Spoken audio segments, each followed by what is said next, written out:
In the previous recording, we had a look at what objects are, and we established that objects could hold pieces of data which were referred to as properties. In this one, we're going to have a look at object functionality. When you add functions to an object, we call them methods, and that's what we're going to do in this recording. So I'm in exactly the same folder as where I left off in the previous recording, but I've created a new PHP file called defining methods, and for now just create opening PHP tags. Then we're going to go back to Amazon and have a look at another object. So I've just added this item to the basket and clicking proceed to checkout, and here is the basket. So we've got two properties that we're going to examine, items, and there's a cost, so we're going to call it item cost or something like that, and postage and packing, which we'll probably end up calling shipping cost or something like that.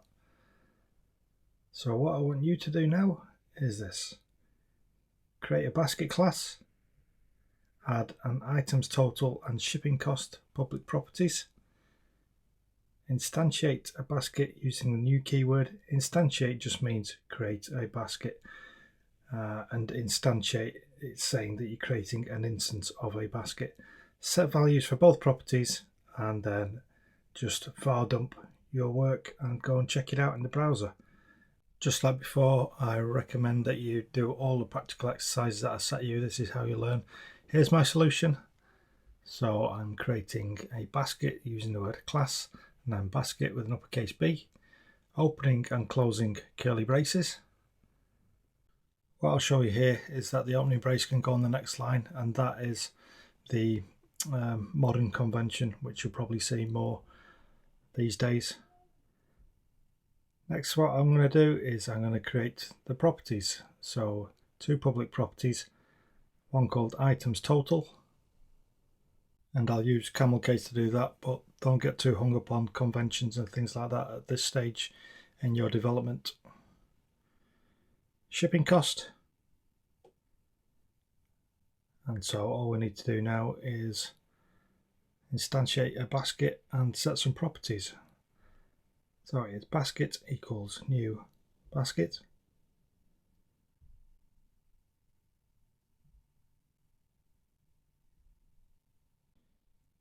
And we just set our properties like so, which hopefully you should have remembered from the previous recording.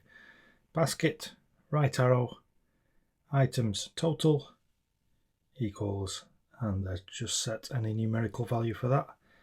And you do exactly the same thing for shipping cost. So basket, right arrow, also known as object operator, shipping cost equals 10. And then all we're going to do is just dump that out and make sure that those values have been set. So var underscore dump, and we'll just look at the whole basket. Remember, we're going to change our URL, so it's localhost defining methods.php. And there you have it. So we have an object. That object is a basket and has an items total of 50 and a shipping cost of 10. Hopefully that stuff should be sinking in now. The purpose of that exercise was really to get us up to this point where we are now. So we have a basket, has a couple of properties. What I want to do now is give the basket the functionality to calculate a subtotal using these properties. And the way I do that is I add a public function. So like we gave our properties the public keyword, you do exactly the same thing with your methods, which quite confusingly are called function. So even though we refer to them as methods, we create them just like we do with other functions by using the function word. And we're going to call this calculate subtotal. In order to access an object's properties from within an object's methods, we use the this keyword, which is a $sign followed by the word this. And what this refers to is the actual class itself. So you're saying this basket, and then you use the object operator like we did to access the properties from outside the class, and then we just access the properties like we did before. So this items total plus this shipping cost will give us the subtotal which we're looking for. Now I'll show you how you call that method using the object. So I'll just create a little bit of space for myself here. And you do it in exactly the same way as how you access a property. So we say basket, right arrow, and then calculate subtotal. What do you think will happen if we check that out in the browser now? Let's have a quick look. Blank screen, because we haven't actually returned a value from the method. So in order to do that, I'm going to store the sum of these two values in a variable called subtotal, and then all I need to do is drop down a line and just return that subtotal, and then that will make this method a lot more useful to us. And we can view the output of that by just var dumping basket calculate subtotal. And so if you see, we've got an items total of 50 and a shipping cost of 10, so hopefully we should see a value of 60 when we go back to the browser and refresh. And there you go, so far so good.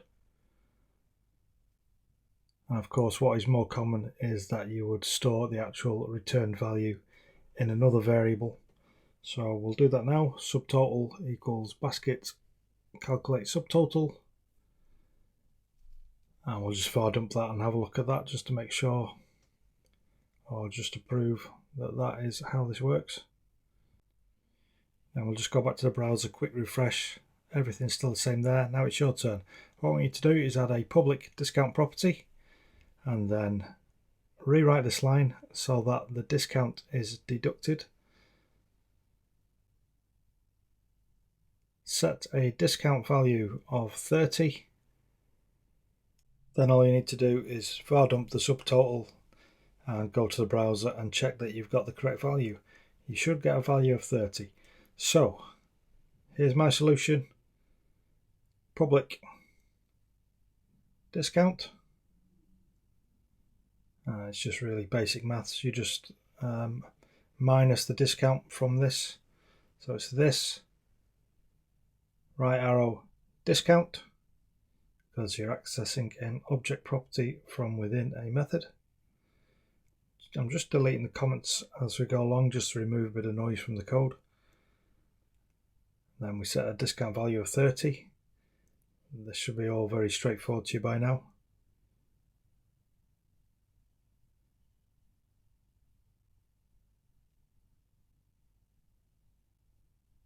So 50 plus 10 minus 30 should equal 30.